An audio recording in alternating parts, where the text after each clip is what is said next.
Elon Musk said Thursday that slashing $1 trillion in federal spending is quite achievable without impacting the core services provided to Americans.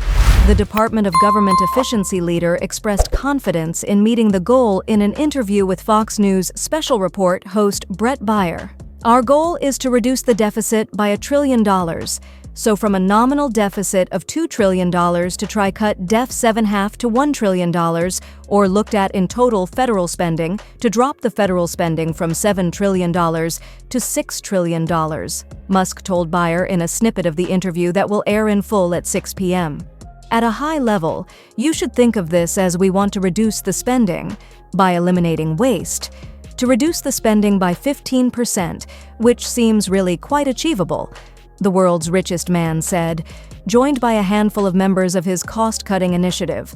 The government is not efficient, and there's a lot of waste and fraud, so we feel confident that 15% reduction can be done without affecting any of the critical government services. Well, I do agree that we actually want to be careful in the cuts, so we want to measure twice, if not thrice, and cut once, Musk said. And actually, that is our approach, he claimed. They may characterize it as shooting from the hip, but it is anything but that, which is not to say that we don't make mistakes. If we would approach this with the standard of making no mistakes at all, that would be like saying, someone in baseball has got to bat 1,000. That's impossible.